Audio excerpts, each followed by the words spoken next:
Kirsten from JK Fiber Arts. Welcome back. Today I am going to do a quick spin of this really gorgeous luxury fiber. This is 3 ounces of my Fiber of the Month Club from Spunky Eclectic. This is Amy King. She is very, very talented with dyeing, and I can't wait to see how this spins up. It's called Happy New Year, and it is merino, silk, and angora. And it is 60, 30, 10. And it's so soft. Oh my gosh, it's really, really pretty. I only have 3 ounces. She does luxury fibers twice a year. And I'm going to just 2-ply this, obviously. And I'm going to do this at, I don't know, probably a sport weight, I think. Would be a lovely weight for this. And make something next to Skin Soft. I'm not sure what, but I'm just going to divide this in half vertically and get spinning here. And when you have comb top, you can see the little tracks here. This one did not come really tubularized much. I think it's just because the Angora and silk, it's so soft, it's practically separating on its own. So I'm going to try to find the center of this and go from there. Usually I'm pretty good at finding the center, but this does not feel like it naturally wants to divide in the center like so many of them.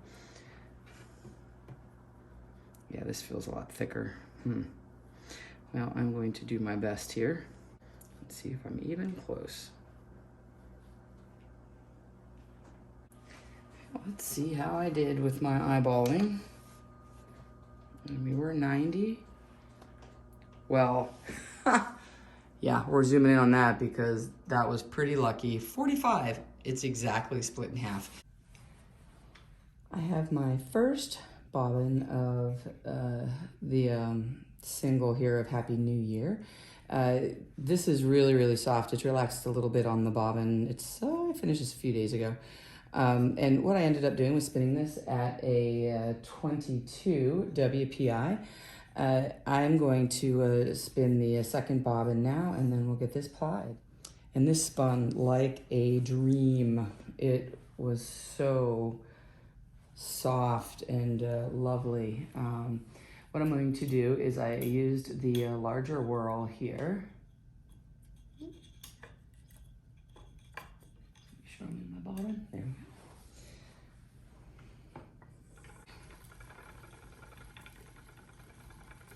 And I'm really excited to get this spin done. I really, really like it, but I'm excited to get to the next thing. After that, we are getting to the hand-dyed stuff, and I'm going to show you how to spin for a sweater project, and I'm really excited about it. Let's see what we have here. Since I already spun a whole bobbin, I'm pretty comfortable with what we have here. So this actually looks to be about a 24. Let me see if I like this twist. I've already got the messy bobbin happening because I forget to, yeah, that's a little bit thicker. I actually like it, but it's not the same size as the other one. So I just need to put more twist in this. This is my sample one from the other bobbin right here. So you can see it's a lot thicker, but my actual WPI is about the same. I'm just gonna put a little more twist in this, and you can see the difference that the twist makes with the final yarn. And now you can see that it really did thin it out quite a bit. It's still a little thicker, but not much. It's pretty darn near the same. Actually, I like that a lot. So I'm just gonna continue on with that. This Angora is so soft. I am using my lap blanket here, more so to keep the Angora off of my clothes than anything else. But with the 10% Angora, it's really nice. It's just the right amount for me. I like Angora a lot, but when I spin it, it does get everywhere. I prefer it in a blend.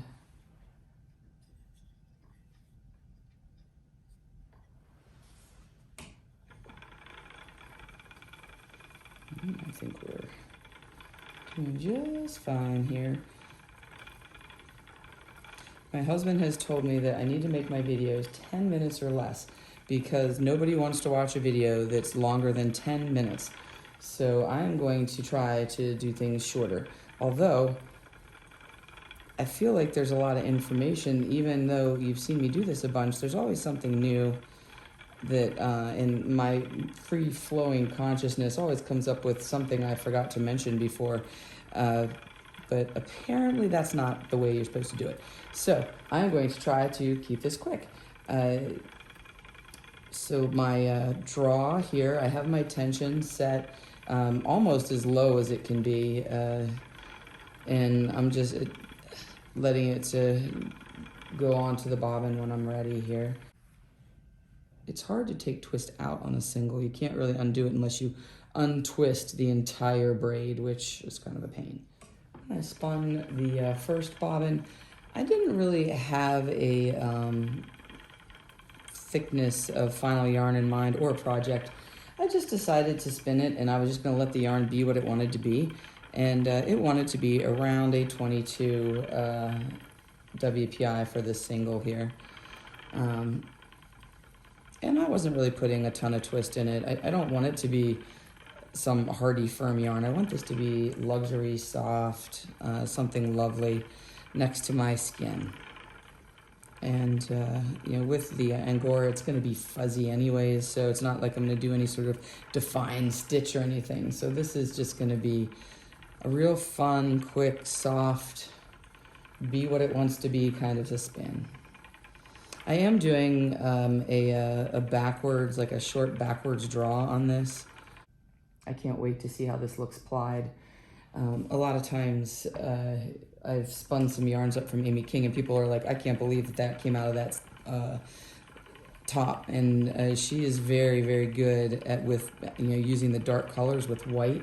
And when you ply them, they just look so good. And you think there's a lot of white in there, but it really turns out to not be that much. We'll see how this one does. I didn't do anything fancy, we just split it down the center and away we went. I'm just going to continue on with this and then get this plied. I can't wait to see what it looks like at the end.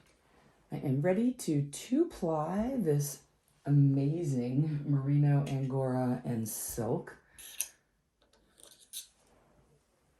from Amy King. I had someone just recently ask me a question. I guess I've been doing all these videos and I feel like, oh, you don't want to hear the same thing over and over again, but I've gotten more questions recently about my wheel. This wheel is a Kromsky Sonata, and it is a portable wheel. It folds up and goes in a backpack, and it's very portable, easy to take off. And then my flyer here is an auto level winder. It's from Level Winding Systems. I can't say enough great things about them. I have had a couple of issues with it. Nothing, to do with them, but one, I broke one of these off because I didn't realize that I had it stuck, and it just like flew across the room. They fixed it for me, just no charge, just wonderful customer service. And then the other one was this had kind of gotten out of round. Because Kromsky wheels are all handmade, they have variation between them. So they had a 3D printed plastic that went through here. There's one piece on this whirl here, and they had to replace it with metal, and that has worked great. So now that's not going to get out of round or wear or anything, because I was having some weird issues with that. And now it's perfect, and I've not had a problem, so I really, really can't say enough good things about it. It's much less expensive than getting the woolly winder. And you can use your own bobbins. They make the jumbo only for this wheel. I've been begging them to make one for my minstrel because I always forget to advance the hooks. But it's on the list. So far, it's not available yet. So what else can I say about this wheel? Oh, this is a Scotch tension wheel. So here's my Scotch tension here, and the tension comes up. It goes around my bobbin on the back, and attaches. There's a little spring here with an eye hook, and that's how that works. Single drive wheel, a double treadle, And if you use the flyer, the jumbo flyer that comes with the Sonata, it looks exactly like this 3D printed one, but it's wood. And this has one extra whirl, the 3D printed one. It has 1, 2, 3 on the Kronsky. This one has 4. There's a tiny one down in here, which I hardly ever use. So let's get started. I'm gonna turn this on. And with the Scotch tension, when you tighten it, you will get a little more friction because basically you're putting more tension on the band. Let me get this going here. So it can become a little bit harder to treadle.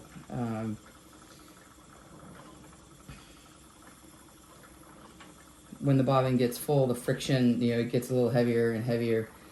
Usually once I get it going though, I don't have a problem with it. You can see this is how loose it is right now. It's pretty loose. There's almost no tension on it.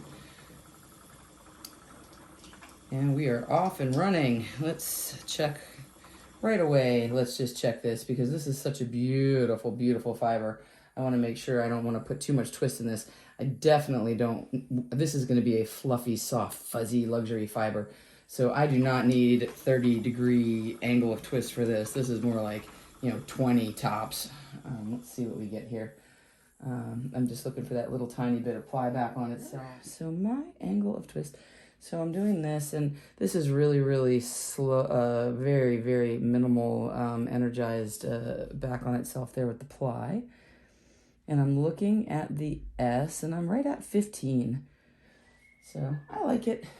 So I am going to try to stick in this neighborhood-ish here. And there will be a little bit of fulling from the Angora because Angora is the queen of fulling.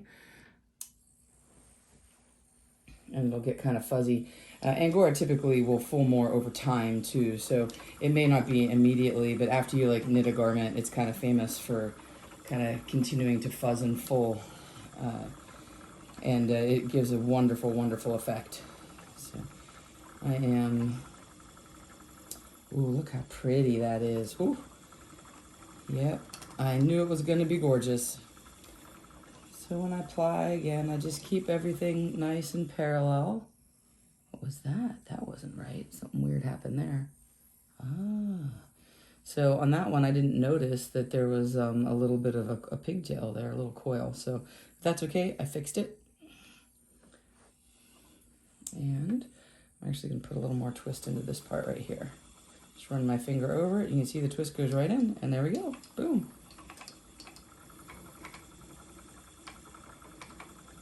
I didn't think I would have much white on this, but I see there's a little more white than I thought. I'm applying a big section of white together here. All right, well, I will see you back here as soon as I get this all applied, which should not take long. And then we'll take it off the nitty-knotty and go set the twist. Here is the 2-ply on the bobbin, and it's looking really nice. And 3 ounces of merino silk and Angora coming off the nitty-knotty here. And ta-da! Oh, that looks so pretty. And you remember there was so much white in there, and you really don't see the white as much as you would expect. So this is a 14, and hopefully this is going to bloom up to a 12. This is a much better representation of the color, and it's really pretty, and it's got sheen and fuzz and fluff and softness. I can't wait to see how this looks when it's dried. Hopefully you can hear me. It's a pretty windy day out here. I have my final yarn. This is the 2-ply Happy New Year. Oh, it is windy. It's going to blow away. All dried and floofy, and it really did floof up quite a bit. And of course, I did my best to get here at a good time of day, but it's a little bit bright out here. And if you remember, we were at a 14 whenever we did this pre-setting, and it did bloom quite a bit. And I think we easily have a sport weight here.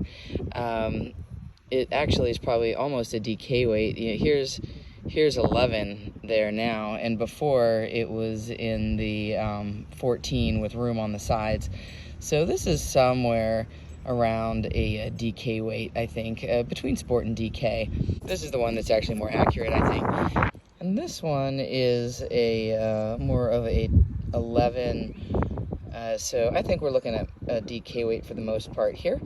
And if you remember all that white that was in the braid, and I said, don't worry, you won't even be able to have big chunks of white once it's plied. And it really, the darker colors just kind of muted the white right down, and it looks really, really cool. There you have it. Happy New Year. 2-ply in merino, silk, and angora. And it is a stunner. I was able to get outside and get some better lighting. This is the true color of the yarn, and I love it with my daffodils. The crocuses are blooming. It really picks up the purple and the turquoise colors in this, and the light gray white, and just love it. I will see you next time. Until then, spin happy.